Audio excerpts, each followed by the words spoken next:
Welcome to the South Bay Story Show. It's so good to see you all here. When the community hears the stories of the people, the community draws closer. You're at the 7th South Bay Story Show. Over the 7 years, we've heard 50 different stories, mostly from people just like you. And the 7 you hear tonight will be just as fascinating. Stanley will tell you how he fell in love with the accordion, and perhaps you will too. Vicky's story may remind you of your own mother and her favorite hometown. Steve has tales from his very unusual avocation.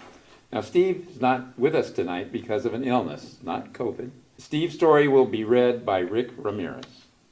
Chuck will make you laugh. Mike will inform you, maybe scare you, but end with hope. And Arnett will inspire you. Jim, well, you'll understand what I mean when I say he's a great storyteller. Yes, I'm so happy to see all your beautiful faces, and I was worried that circumstances might keep you away. You know, like nuclear war or, the thing that's going around and all that. But it's really good to see people coming back to live theater. Please enjoy the show.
No polka.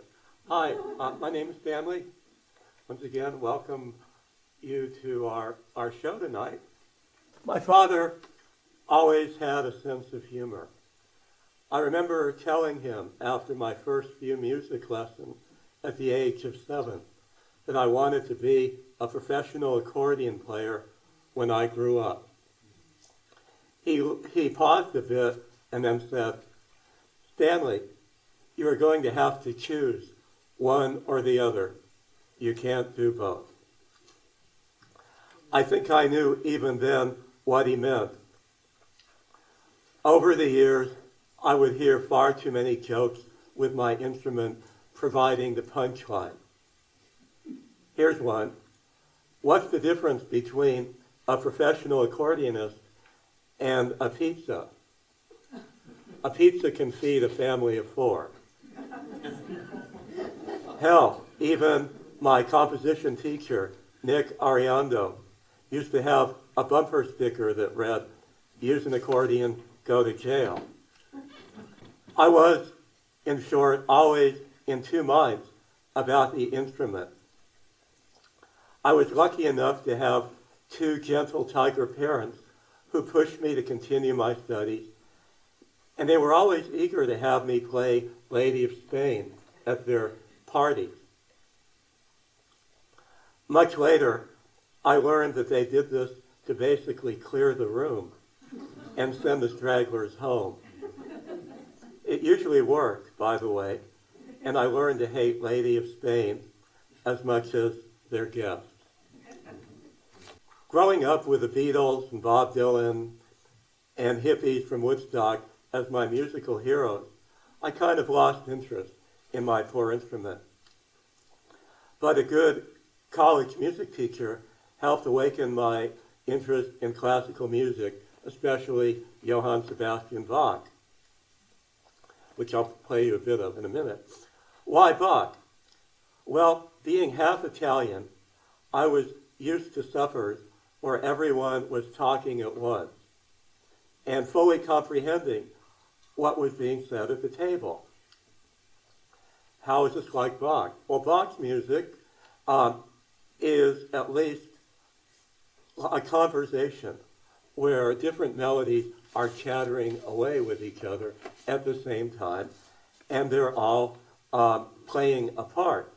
Point is that all great music is really a conversation.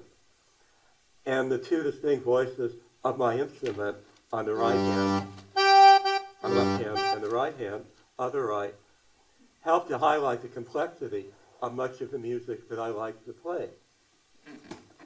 So here's how Bach would sound on the accordion. Notice the two different melodies at one time.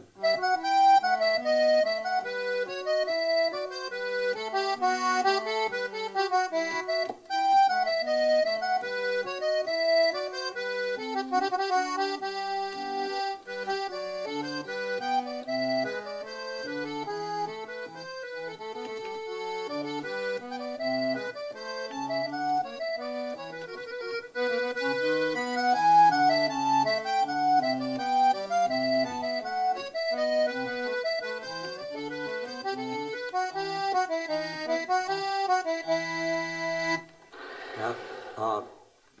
And I can make it sound like an organ if I want. If I really want to clear the room.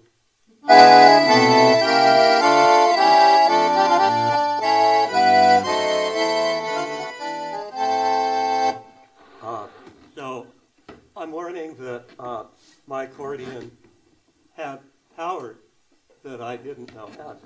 Only I had longer arms. Is there a gorilla in the house? Ever mindful of the pizza and family of four joke, I decided to study something more practical, so I pursued an English degree to enter the teaching profession. Being time-consuming job, maintaining a regular practice schedule seemed like a luxury, so my accordion took second fiddle to the mountains of papers I had to grade. But before I was lucky enough to get my job, I was out of college and needed some money since I didn't have a job. Well, I went home to live with my parents, but during the day there was a little show called The Gong Show on in the afternoon. I don't know if you remember Chuck Barris. All I could think about was what I would do with the $500 when I won the contest. So how was I going to win the contest? I came up with a plan. I was going to play Lady of Spain. I was going to take a tablecloth and put it over my head and over the keys. So I played on top of the tablecloth. That's really not hard, but it looks like nothing nobody's ever seen before.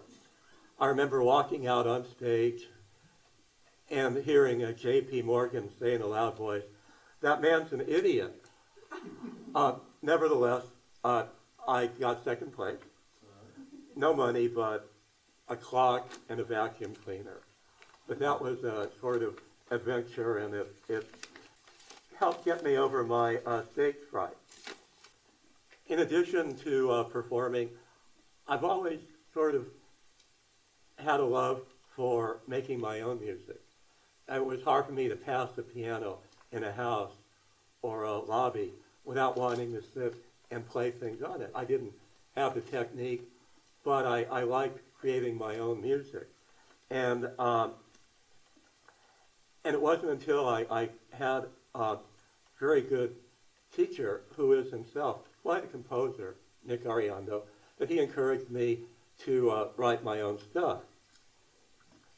And write it, I did. Nick has a very good teaching method. He'll basically put his hands over his ears. Or else he has two toothpicks and he holds his eyelids open like this if the music is getting too boring. He's tough, but my gosh, to have a teacher like that and to feel something growing in you was very inspiring. And he would always say, work with what you have. If you want to be a composer, don't write for the piano. There's great music on the accordion. Think of the South American Argentinian composer Astor Piazzolla. And do your own stuff. Well, pretty soon I met somebody who was making a webisode. This is on YouTube even now. She was a very attractive woman who had an idea of a series called The Bearded Lady. She had a beard, and she was going to live in Los Angeles and face the world. And so she asked me if I could write some music for her piece. And I thought I would create a love song since she dates. And this is how it went. I wanted to write something that sounded Parisian.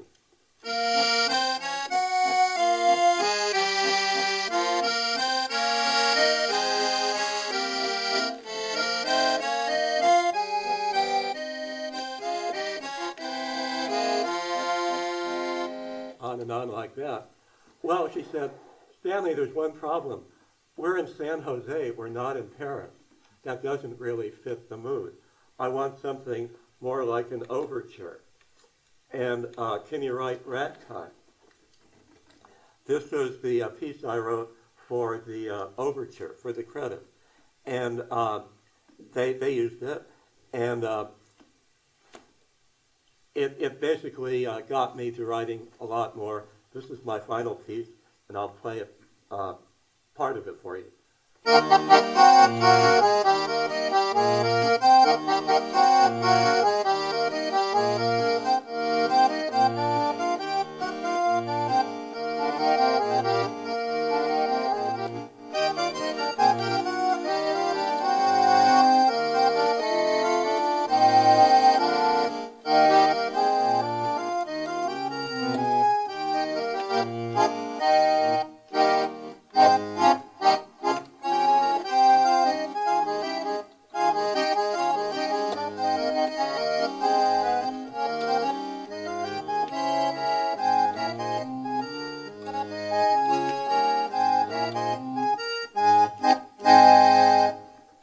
I threw in the mistakes to make it more interesting.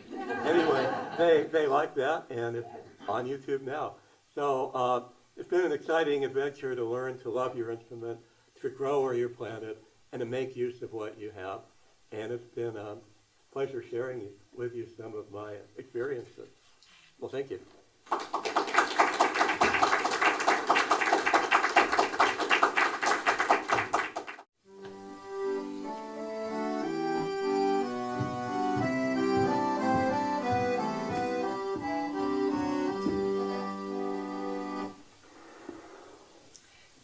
I've always thought of Long Beach as my mom's city, which is funny because she wasn't born there, I wasn't born there. I grew up in Huntington Beach, which is the suburb of my youth. My mom never fit in there. It made her itch under her own skin. And so she moved to Long Beach when I went to college, a time when I felt more comfortable with suburban and boring than I did this urban unknown. Because let's face it, all I knew about Long Beach back then was from the rap songs I was dancing to in dorm rooms. I thought, what had my mom gotten herself into this time? But then I came to Long Beach with friends from tonier hometowns with fancy names like Lake Oswego and Carmel by the Sea, who came down with me for spring break. I cried silently when we exited the 405 off Cherry. But then I gasped when we pulled up to our new apartment. It had ocean breezes, port views, right across the street from the Long Beach Art Museum. Maybe this would be okay. The apartment itself was a 100-year-old fourplex. It had the original kitchen and bathroom fixtures. I don't remember that clawfoot tub, though charming, draining very well. For my mom, it was love at first sight. But for me, it was going to take a few more dates. Progressive, artsy, sun-loving, dirty fingernails. Sometimes awkward, but smart. Smartest person in the room smart. To me, that's Long Beach. And my mom. She simply loved that city, all of it. The local theater, the street art, the exposed poverty, social justice, even the beaches that, though awesome, don't often grace the cover of Sunset magazine. I got a new job 6 weeks after my mom died. My office was the heart of downtown, with the same ocean views that she had in that first apartment 20 years before. She actually got me the job from her deathbed, but that's another story. But every morning I commute past the place she ended up in. At lunch, I'd take my mandated 30 minutes and I'd meander about her old neighborhood. I'd be passing scenes that she would have reported back to me just a few weeks before on her own walks about. I'd see where her antique shop was, Tubies on Broadway, where she connected with a motley crew of other drifters, dabbled in tall tales, good old-fashioned bartering, hawking other people's dusty cast-offs. She would hold court in that shop, serving $2 chuck out of wine glasses right off the shelf.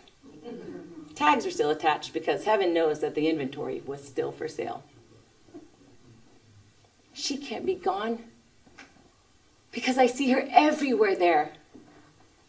Like the homeless center where she volunteered, shoulder to shoulder with ex-convicts, participating in a work release program. She loved connecting with them and telling them that she too had been arrested.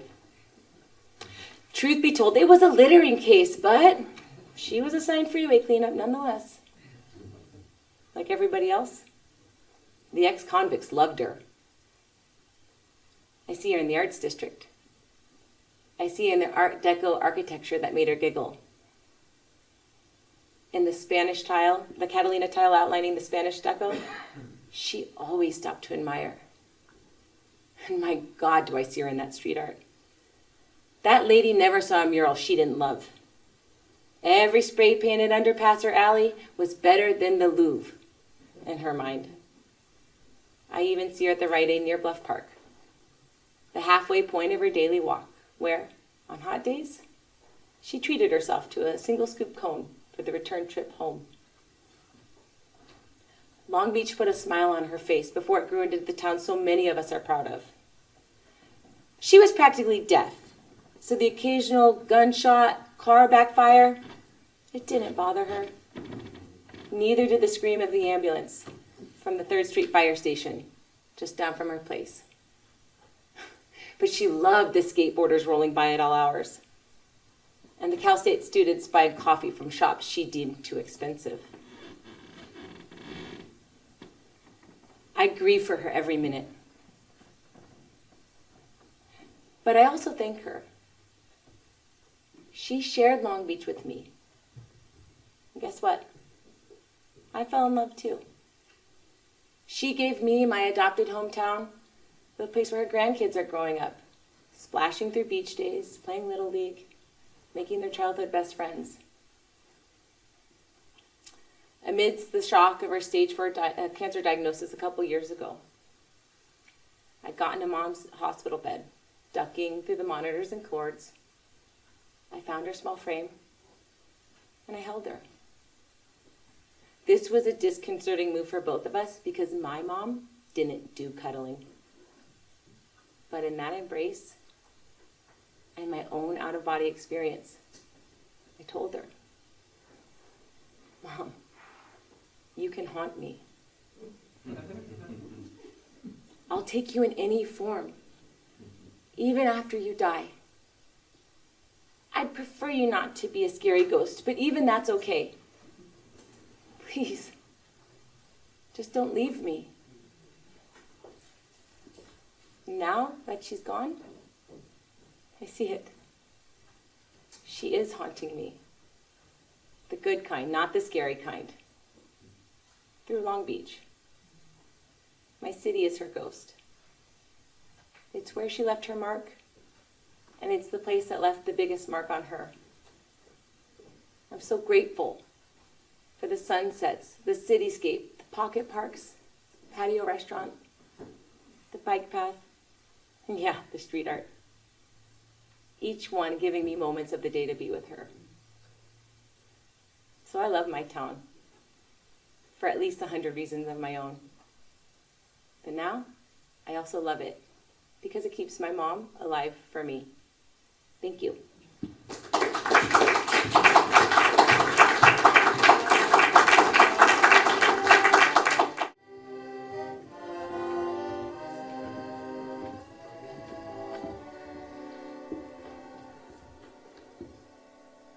I grew up in Boston in the 1960s.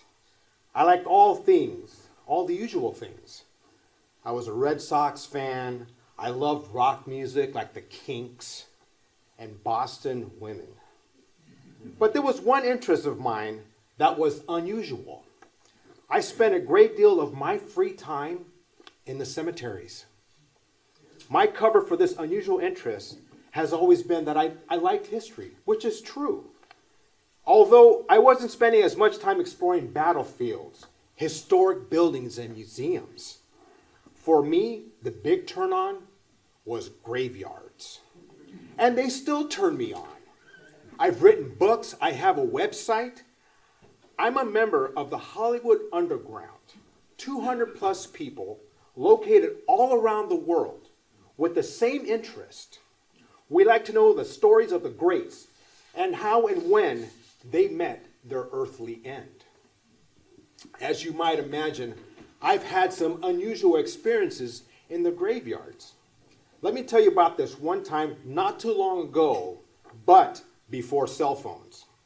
It was late in the afternoon. I had just gotten out of a business appointment in Culver City and was done for the day. So I thought I would drop into nearby Hillside Memorial Park for a quick visit. Weird, huh? I didn't go play golf, or I didn't hit the bars. I went straight to Hillside's big mausoleum. It's that white marble building behind the Al Jolson waterfall that you would see as you drive along the 405 freeway. Once inside, I began to explore. Jack Benny and his wife Mary are in a great black sarcophagus at the end of the hall. Nearby, entombed quietly, are famed vaudevillian Eddie Cantor and Georgia Giselle, romantic leads like Jeff Chandler, David Jensen, and Michael Landon. Marilyn Monroe's shrink, Dr. Ralph Greenson, singer Dinah Shore, and comedians Dick Shawn and Alan Sherwin. Anybody? Hello, Mudda. Hello, Fudda. Here I am at Hillside Mausoleum. Also resting in the great mausoleum are blues guitarist legend Michael Bloomfield and other musical heroes from my youth. Did you know Michael Bloomfield played on Bob Dylan's Like a Rolling Stone? It's a fact. Look it up, sir. Plus, Baseball Hall of Famer Hank Greenberg. It's a wonderful place to imagine all these great and famous spirits as mortal humans, just like us. But I lost track of time. It was 5, and it was getting dark. When I went to leave, I found the mausoleum was now locked, and I was all alone inside. Now, some of you people might have visions of midnight in a mausoleum where all the ghosts of the stars come out to haunt and bedevil any living soul within their grasp. Perhaps the mausoleum is locked to keep the ghosts in. Now, none of that was my concern. What bothered me the most was the people that would start to worry when I didn't show up for dinner, or I would have to spend the night on some cold marble bench or one of those comfortable sofas scattered around this mausoleum. I began to look around for something to throw through the glass doors. I was breaking out! Suddenly, I became very calm. I noticed a small office to the right with its door slightly ajar. Entering this mausoleum office, I found the telephone on the desk. I picked it up and dialed 0. Hillside, how may I direct your call? Answered an operator. Hi. I'm locked inside your mausoleum. I was wondering if you would send someone to let me out. I'm sure she thought it was a prank call. "There is no phone inside the mausoleum," she replied. Yes, there is, and I'm in it right now." She asked me what the extension was. I looked down at the phone and I answered, 306. "I'll call you back," she replied. I waited for, and no pun intended here, okay? I waited for what seemed like an eternity. Finally, the phone rang. "Yes," I answered. "Where exactly are you?" a confused operator asked me. "I'm in a small office near the front entrance." She instructed me to stand by the door and somebody would come along to let me out. Moments later, a groundskeeper who had greeted me an hour earlier came up to the door laughing. "Locked you in, huh?" he said. "Yeah, funny stuff." With that, I exited Hillside Mausoleum, jumped in my car, and I drove off. Sometimes grave finding is rewarding in an unexpected way. One day I received an email from a woman in Australia. She had come across my website and hoped I could help locate the grave of her once famous great-grandfather, an actor and vaudevillian by the name of Jolly John Larkin. I had never heard of Jolly John, but I agreed to help her and went into grave detective mode. She offered me one piece of evidence, an old scrapbook of newspaper clippings about Jolly John that her grandmother had found, who was Jolly John's daughter, born out of wedlock and raised by foster parents in Australia. Her grandmother had never known what had become of her father. Now, the whole family wanted to find out what became of him and where they might visit his grave. Jolly John Larkin was a black performer who made over 50 films for MGM and Paramount in the 1930s. He died in Los Angeles in 1936. Over half of his film appearances were not credited. Casting rules of the era limited his roles to shoeshine men, servants, porters, janitors, stable hands, and slaves. He was, however, continually employed, averaging 6 to 11 films per year. A story in a 1933 issue of the Los Angeles-based African-American newspaper, the California Eagle, stated that he was reported to be, quote, "the highest paid Negro actor in Hollywood," end quote. My first thought upon receiving this email was that this would be an impossible task.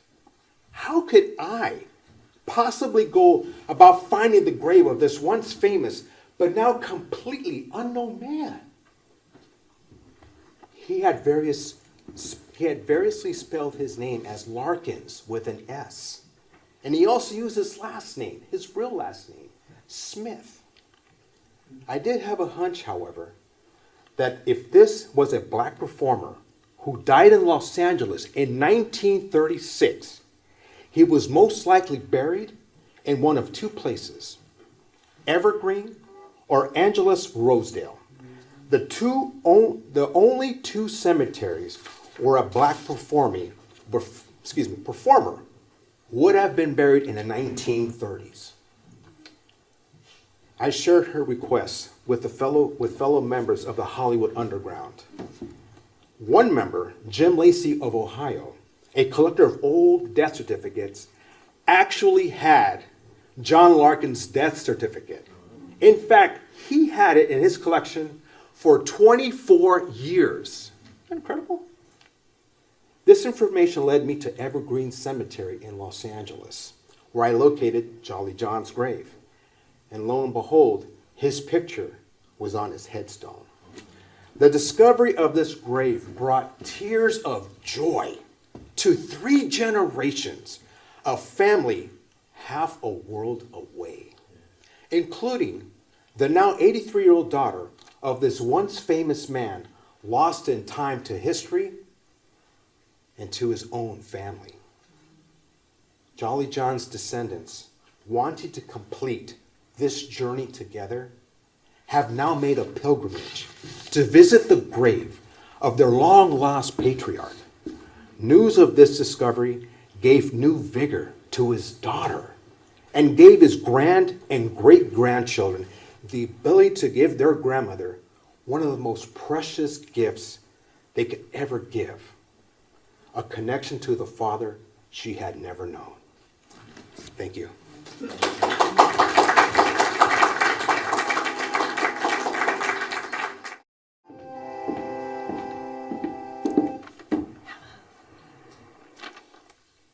As a little girl, I made a conscious choice to be happy. Once I realized that by telling a funny joke or telling someone they were pretty or had a nice smile, and they always reacted with positivity, I knew I had found a way to make people feel good, only for a moment. People like to hear that they are admired or appreciated, and as someone who has a genuine love for people, giving positive messages to others is as natural as breathing to me. And as much as I love being around people, I love being alone with a good book. Growing up in the Jim Crow South, segregation meant that the world I lived in was only populated by other people who looked just like me. On the other hand, books exposed me to people of all colors, from all walks of life, all over the world. And I remember having an epiphany while reading The Prophet by Khalil Gibran. My teenage brain understood with great clarity that people have the same basic needs, desires, and goals no matter where they live, and that our differences are way less than our similarities. My childhood was filled with fun, family, good food, and a strong sense of security and confidence that I could do anything I wanted if I wanted to badly enough. School was easy for me. I was gifted with a good memory and an active imagination. Many families have tragedies, and one happened to mine. When I was 10 years old, my oldest sister, Barbara, was killed by her husband. This traumatic event taught me three things. Number one, I learned that life is not guaranteed, even to the young. Number two, I learned that time is very, very precious. And number three, to never, ever get involved with a jealous, controlling man. Even to this day, Barbara's death serves up life lessons to me. After my graduation from high school, I was determined to live as fully as I could, travel, and have as many experiences as I possibly could. As you probably know, when you open yourself up to the world, you'll have good and bad experiences. I had both. I moved around a lot over the next 10 years, first to Detroit for 6 years, where I became one of the first paralegals in the country, then back to Lexington, where I intended to finish college, and after my sophomore year, took what I thought would be a summer job representing 2 sculptor artists. I traveled with 45 working artists that summer to pre-scheduled art shows and shopping malls throughout the continental United States in a mini motorhome. Besides seeing some of the most beautiful sights in North America, I actually ate North Atlantic lobster in Maine every day for 28 days. Nothing, I'm sorry, but the Pacific lobsters, just, it cannot match up. It does not. I also made more money in 4 months than I had made in 4 years. And at the end of the tour, I landed in San Francisco managing an art gallery. At 25, I was living, as they say in the South, high on the hog. I had a high-rise downtown apartment, a snazzy sports car, and traveled all over the country to gallery openings. Then I hit a speed bump. Remember I said that I would never get involved with a jealous, controlling man? Well, that was my speed bump. And while, thank God, I didn't marry him, I did move with him to New York City, had his child, left him, and moved back to Lexington, all within 18 months. After a couple of years in Lexington and marriage to a former classmate, I lived my dream of being a couturier or a high-end woman's clothing designer for the thoroughbred horse set. After the birth of my second child, I wanted a career change, and it came to me that my major success had been in sales. I realized that I was good at sales because I loved helping people and making people feel good. I'd always been interested in the stock market and saw that as a career path and a way to help people, to make them feel happy. But after 8 years in Lexington, I knew that as a black female stockbroker, I would never reach my potential in a mid-sized, very southern city. So what did I do? Our family moved to Costa Mesa, California, and then to Redondo Beach, where we've lived for the past 30 years. After 20 years as a financial advisor, I knew that my heart wasn't in it, and I slowly withdrew from the financial services industry over the next 6 years. I knew I wanted to give, but giving was the key to my happiness. But I wanted to give without a goal. I wanted to give without the pressure of a sales quota. I wanted to give without the constant raising of the bar. I just wanted to give. So I started giving to my community. I wanted to help people live longer, healthier, happier lives. And as a volunteer with Beach City's Health District, I discovered the Blue Zones and helped implement the Blue Zones Power 9 principles that help people live longer, healthier, happier lives. So as a young girl, I understood that by making other people happy, it made me happy. I've had a lifetime of experiences, good and bad, and my way of dealing with life's ups and downs is to analyze the negative and deal with the positive. In response to the deaths of Sandra Bland, Michael Brown, and others following traffic encounters, I became a founding member of the Community Engagement Board of the Redondo Beach Police Department to help the police respond to and understand the diverse needs of our community.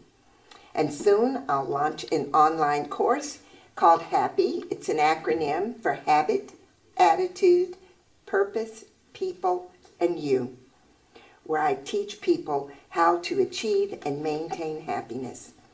For me, it's all about giving. Giving is living. Thank you.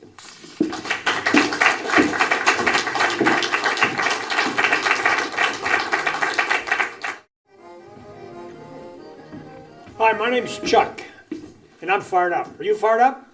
Yeah. You better be.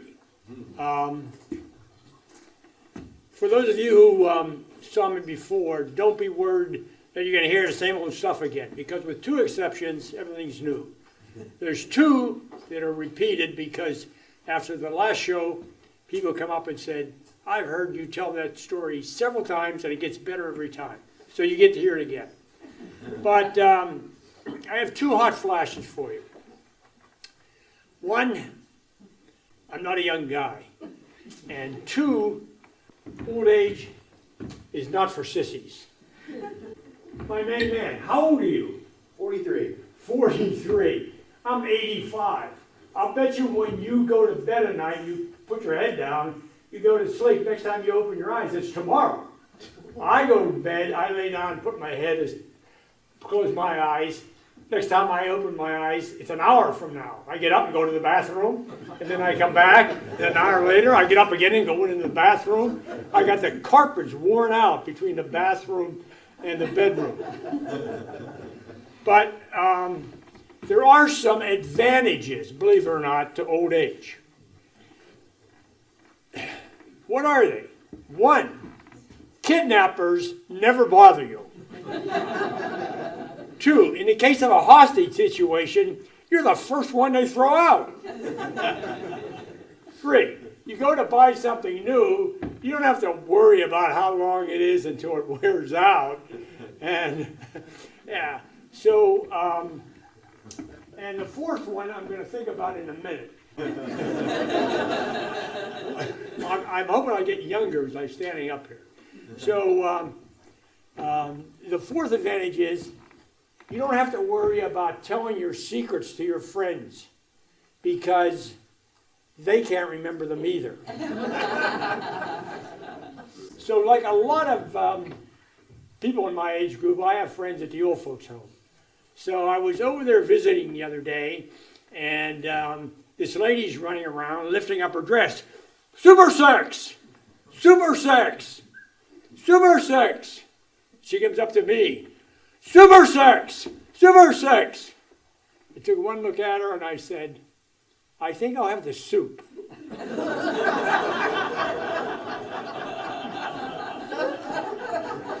Some of you came just to hear that one.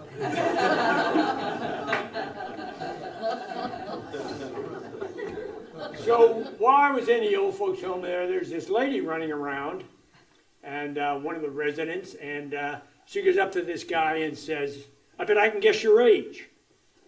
Yeah, go ahead. She said, well, drop your pants. So he drops his pants, and she goes around, and she looks at his butt. She said, you're 84. And he said, how did you know that? She said, you told me yesterday.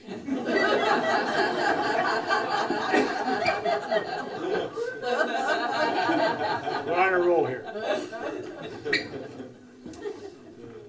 So the big thing is gas prices, right? So I've been riding the bus. Heck with the gas prices. So I was getting on the bus to come over here tonight, and I'm sitting on the bench, and this young fellow walks up to sit on the bench, and he's got wild multicolored hair. And I'm looking at him, and he said, hey, old man, what are you looking at? You think nobody has wild hair? I said, you know, when I was in the Marines, one night I went out and got really drunk, and I had sex with a parrot, and I'm wondering if you're my son.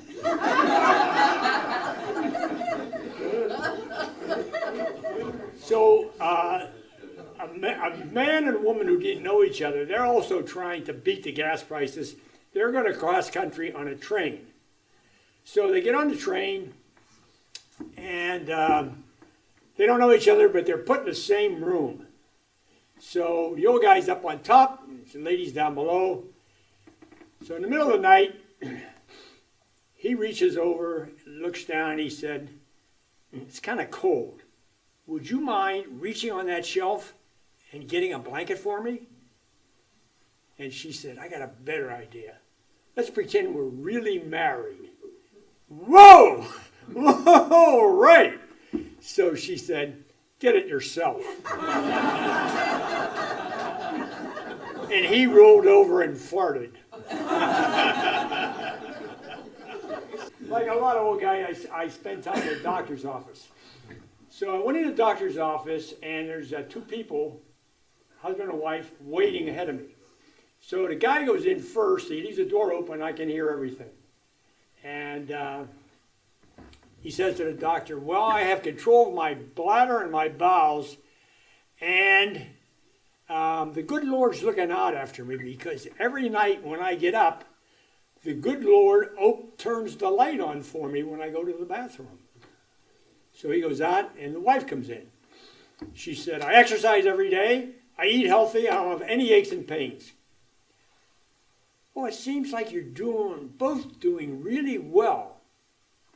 But I should tell you, your husband said the good Lord is looking out after him, and the good Lord turns the light on when he goes to the bathroom. Oh no, he's peeing in the refrigerator again.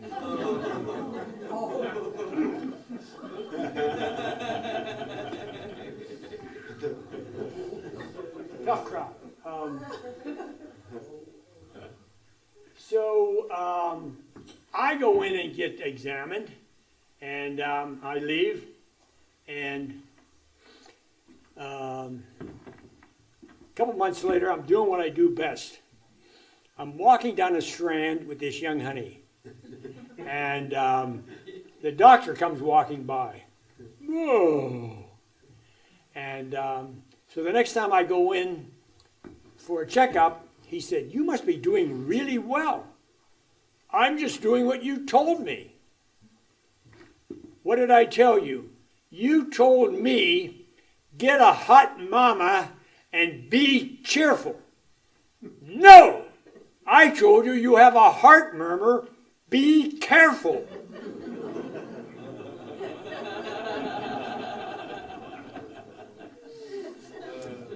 So I know this 71-year-old lady, and she runs an ad. Husband wanted. Must be in his 70s. Must not beat me. Must not run around on me. Must still be good in bed. Apply in person. Next day the doorbell rings. There's a guy at the door in a wheelchair. No arms and no legs. She said, "You don't really expect me to consider you. You don't have any arms." "Aha! You know I can't beat you." "Yeah, but you don't have any legs either." "Ha ha ha! You know I can't run around on you." "Yeah, but are you still good in bed?" "Aha! I rang the doorbell, didn't I?"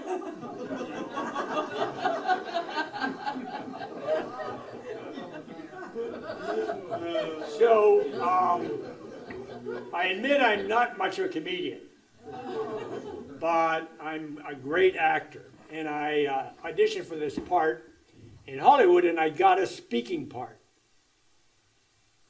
And my line was, "I thought I heard a cannon shot."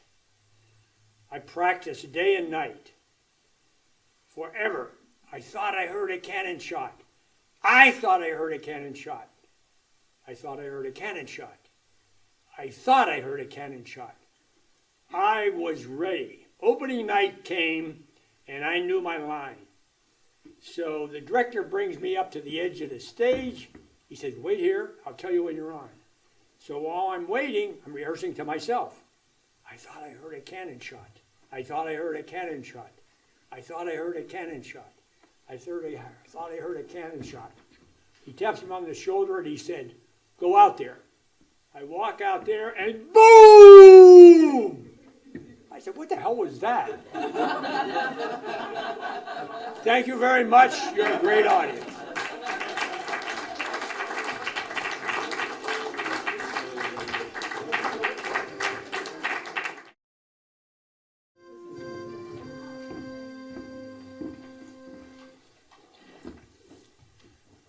The South Bay was farmland in the early 1900s when my grandparents emigrated from Mexico here to the South Bay. No one knows why they chose Redondo Beach, other than Redondo Beach back then in the early 1900s was known as good farmland. In fact, Gardena was known as the berry capital of the world.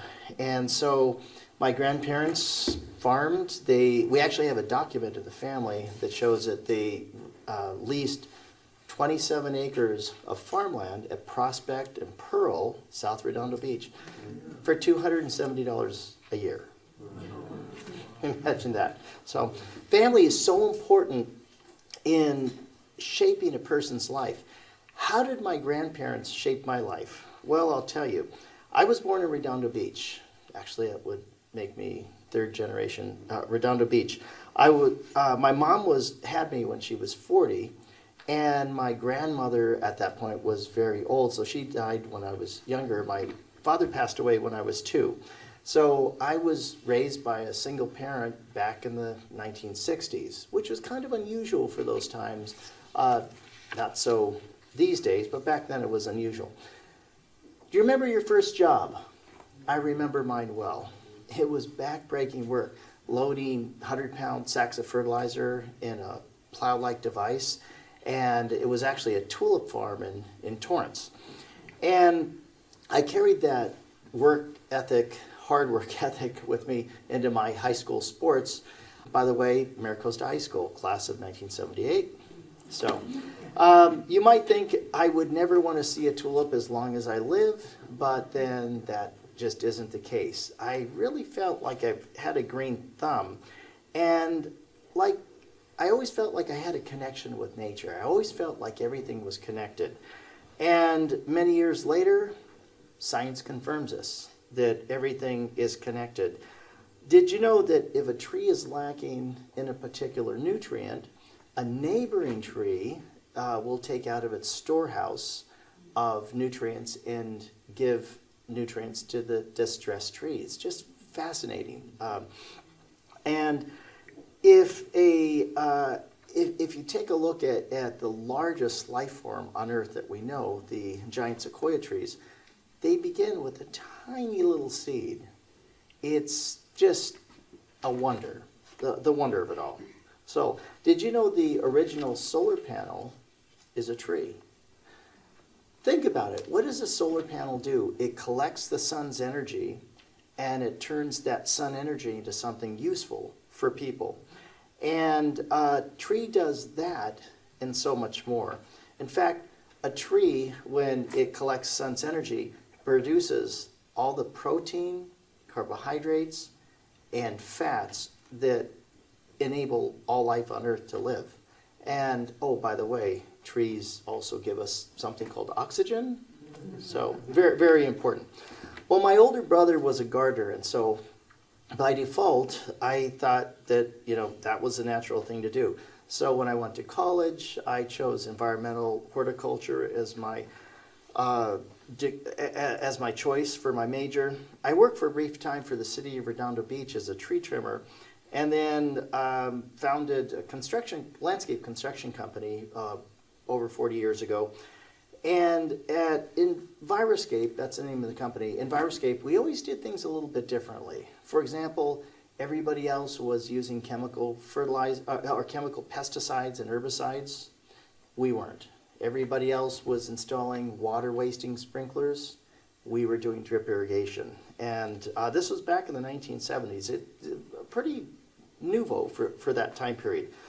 We started building ponds and waterfalls and tried to recreate what we see in nature. Our newest endeavors were creating backyard food forest and medicinal gardens for people's backyards, backyard grocery stores, we call them. So I was successful, but I was missing something. And how did I even know that? Most of my customers complained about high water bills. Sound familiar? Yeah. And believe me, they're not gonna go down, not like gas prices, we hope. My clients asked me to create landscaping that was more in tune with the mega drought that's engulfed Southern California.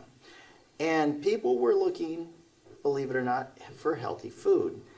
They wanted vegetable gardens that produced healthy food. They wanted more than just the mow, blow, and go. So we have to realize that our home environment contributes to our health. And I needed to learn more about how food contributes to health and how better food leads to longer and healthier life. Now, health coach courses would seem like a world away from landscaping, but not really. What I learned from becoming a health coach is that you are what you eat. The body is a whole. Healthy bodies can only come from healthy food. Healthy food only can come from healthy soil. So then it led me on a chase to find out what is healthy soil. So I actually went to the rainforest and to understand how soil is nurtured. Healthy soil regenerates itself and plants thrive in regenerative soils. I earned my permaculture design certification, and also I became a California certified naturalist. So in doing all this, it helped me to see that there was a big puzzle, and this helped me to identify the pieces of the puzzle. I put all these pieces together of the puzzle of healthy eating, soil, plants, and environmental sustainability. And here's what I found. I realized that what our planet needs is not sustainability. I'll repeat that. Our planet does not need sustainability, at least not right now. What our planet needs to do first is regenerate. It needs to heal first. Think about a lizard.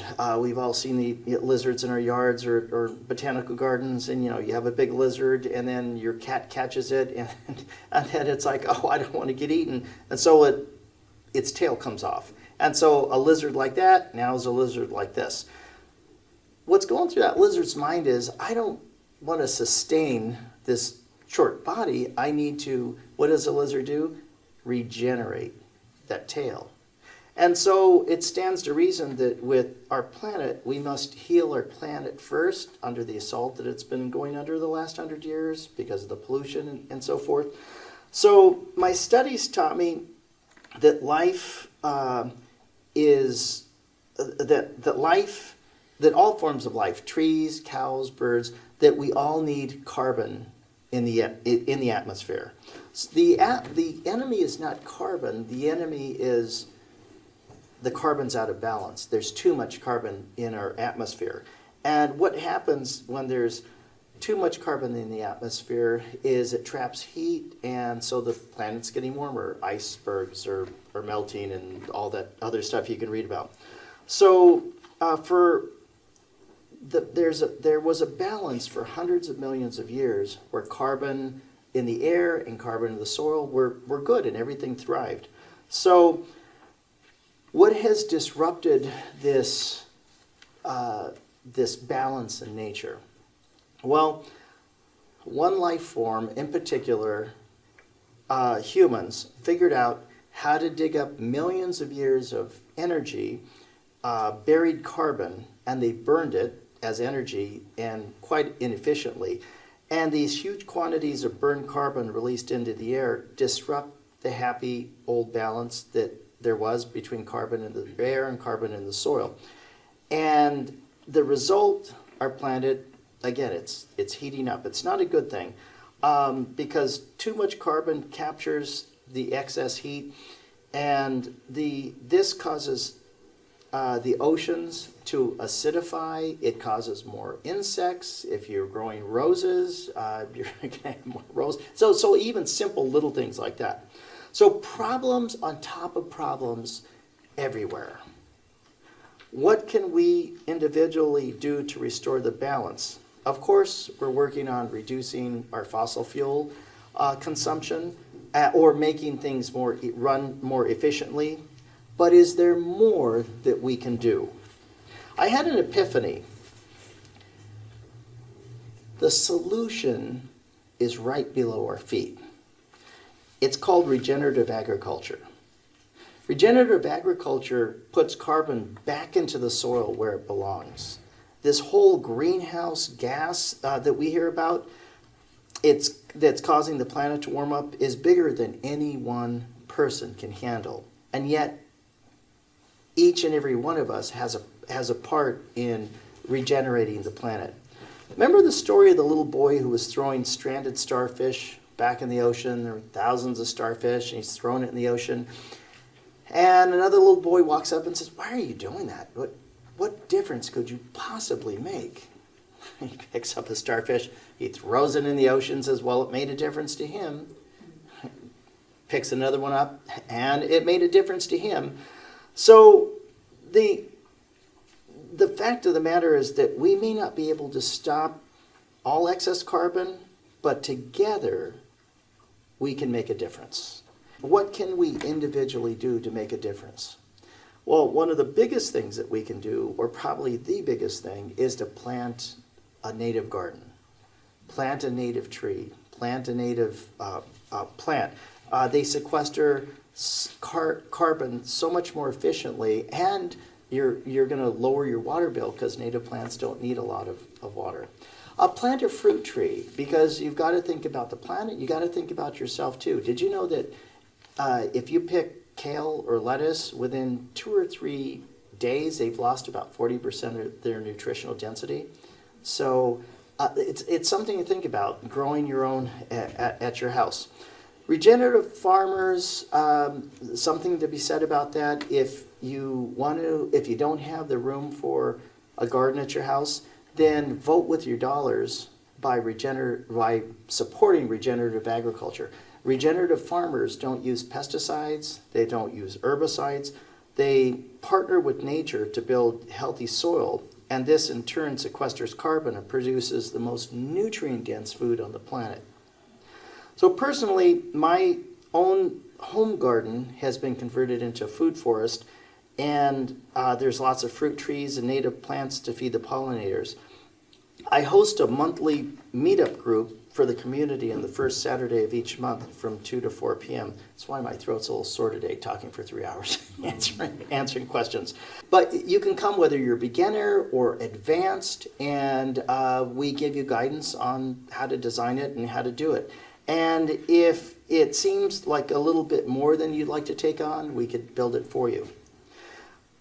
I've been fortunate to grow up in the South Bay, where myself and my family has a choice about how we interact with our environment. We can actually do something to restore the balance of our precious home, planet Earth. Won't you join me? Thank you.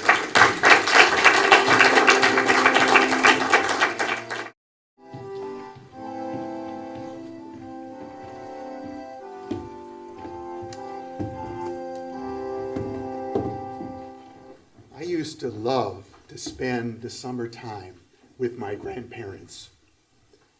When I was young, my sister and I would spend part of every summer with our grandparents, who lived in the small town of Humboldt, Iowa. It was such a delight for me to spend time with my Grandpa Dewey. Grandpa Dewey, well, his real name was DeWitt, but everybody called him Dewey. Grandpa Dewey. Grandpa Dewey was a tailor who worked out of his home, loved what he did, and he'd always be humming a song as he was working.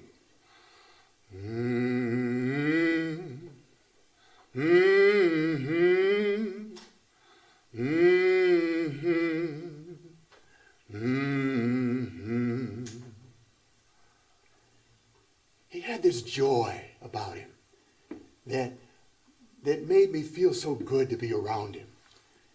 One day I asked him, "Grandpa, why are you always so happy?" He chuckled. I don't know. I guess it's because I got the song most of the time. A song? Yes. A song in my soul that makes me feel, well, like everything's all right. Well, how can I get a song in my soul? It'll come to you. When? When will it come? When you need it. It'll come.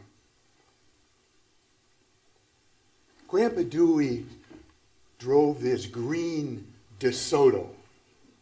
Anybody here remember the DeSoto? Showing our age. He kept this DeSoto in mint condition. Washed and waxed it himself every Saturday. It was a beautiful car. Sometimes, when nobody was around, I would sneak into the DeSoto. It was always unlocked, small town. So I'd get in the driver's seat, pretend I was driving. Steering wheel. I'd fiddle with the knobs. Just have a great time pretending I was one of those race car drivers, Vroom, vroom, vroom, vroom, vroom. Oh, I had a great time. But this one time, as I was fiddling with everything, I accidentally released the parking brake. And the car began to roll backward. I tried to put on the brakes, but my legs were too short to reach the pedal. And the car just kept rolling down the driveway. Rolling, rolling, rolling, rolling, rolling, rolling, bang! I crawled out take a look. And oh, Grandpa, his beloved DeSoto up against a telephone pole with this huge dent. Hearing the noise, Grandpa Dewey came rushing out of the house. I'm sorry, Grandpa. I didn't mean it. He came up, checked to see if I was okay, surveyed the damage, and said, go into the house.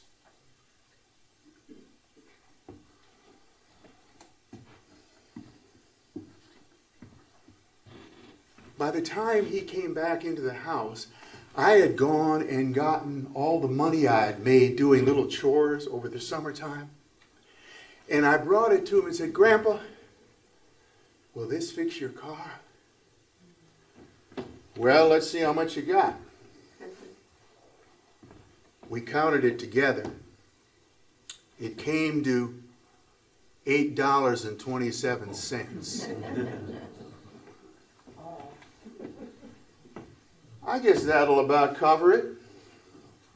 But you must promise me now, no more driving. I promise.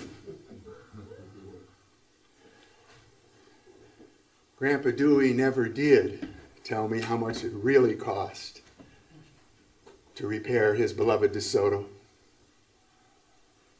And he never mentioned it again. One Saturday morning, after my sister and I had come back from Iowa, my parents were whispering. I knew that something bad must have happened because, they always whispered when it was bad.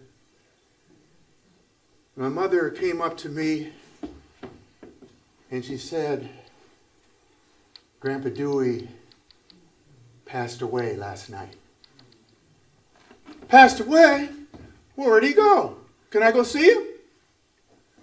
No, he's gone. Gone? Well, he wouldn't go anywhere without saying goodbye to me. He's gone.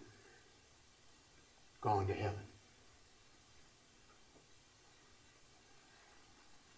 My parents wouldn't let me travel to the funeral. Said I was too young.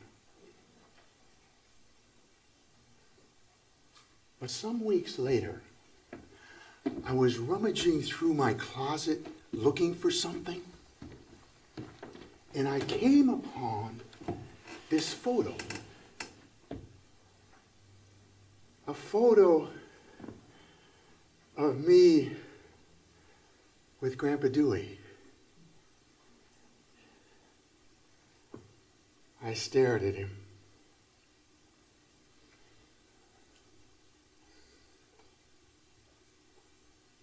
I miss my grandpa.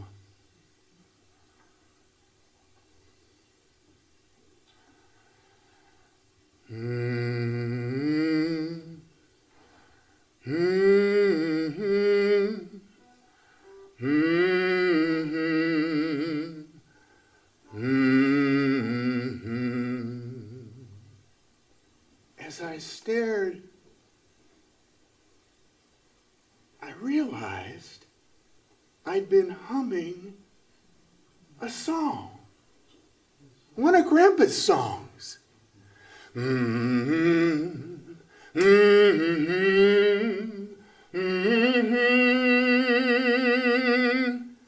I had his song in my soul. Right here. Right here. And in my young child's mind, I realized that as long as I had his song right here, Grandpa Dewey would never be far away.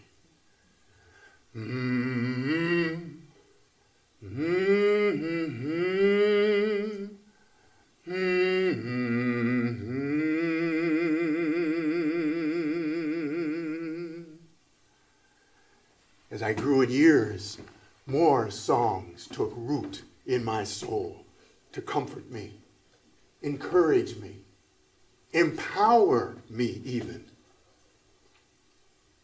That is why some years later, as a young pastor living and working in the Harlem community of New York City, I so connected when I learned how African Americans, when they were told they could not sing, created songs.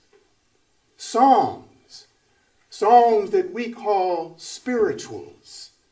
Songs that empowered them to sing anyhow. Over my head, I hear music in the air. There must be a God somewhere. And when they were told they could not pray, every time I feel the Spirit moving in my heart, I will pray. And when there were attempts to smother their spirit, this little light of mine, I'm gonna let it shine. Help me out. This little light of mine, I'm gonna let it shine. This little light of mine, I'm gonna let it shine. Let it shine, let it shine, let it shine. And when the time of death would come, as it did all too often, and still does, swing low, sweet chariot, coming for to carry me home.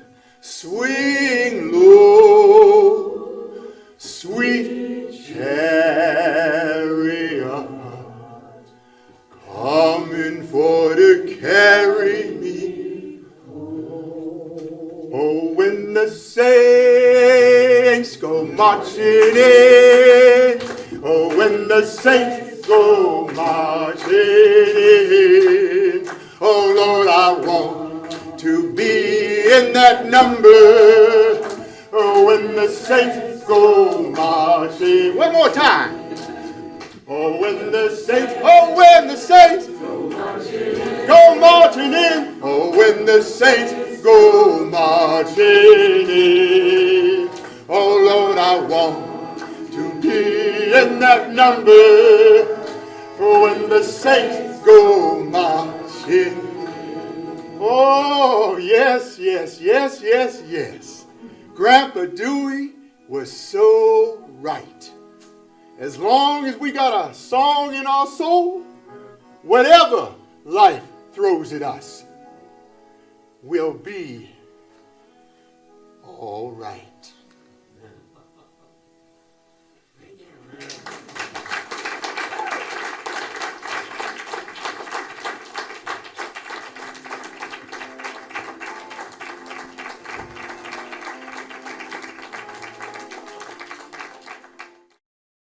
Thank you so much for coming. I hope you enjoyed the South Bay Story Show this time. It's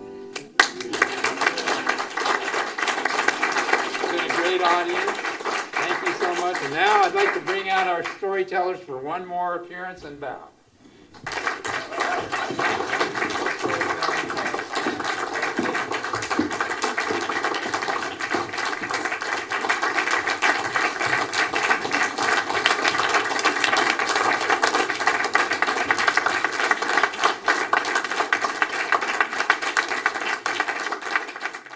Stanley's interest in the music of J.S. Bach motivated him to serious study of the accordion. He has studied composition with Grammy-winning accordionist Nick Ariando. Stanley has performed on TV shows, composed scores for web narratives, and enlivened events all over Southern California. Vicki has lived in Long Beach almost 20 years. She's a freelance writer and award-winning storyteller. She loves family time with husband Dave and sons Nate and Owen. Other favorites: restaurant patios, the Dodgers, theater, and wine, in that order. Steve lives in Redondo Beach, California. He's a business owner, civic leader, and author, as well as an historian specializing in grave finding. He hails from Boston. Learn more at his website, beneathlOS.com. Arnett advocates for wellness, justice, and issues related to equality of gender and economy. She is an author and community activist. Go to her website, arnett.life, for more on her books and the Happy Guide. Chuck was a professor at Pepperdine University before retiring to do stand-up comedy for an audience instead of his business classes. He has performed at the Comedy Store and Clown House in LA, and he is a popular improv performer in the South Bay. Mike founded Enviroscape LA that designs and builds sustainable gardens and water features. He earned a horticulture degree and many awards. Creating urban backyard food forests known as regenerative gardens is his latest passion. See Mike's work at enviroscapela.com. Jim is pastor emeritus at Holy Trinity Evangelical Lutheran Church in Inglewood, California.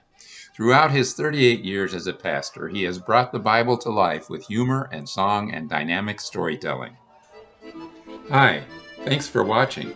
I hope you enjoyed the 7th South Bay Stories Show. The storytellers gave freely of their time and stories. Thank you, storytellers. You are the real show. I want to thank Rick Ramirez for his dedication and effort to making the performances run smoothly and for his authentic reading of Steve's story. Thanks to Dennis Devine and Michael Foss for recording and editing this video. And thank you, the audience, for watching. Until next time.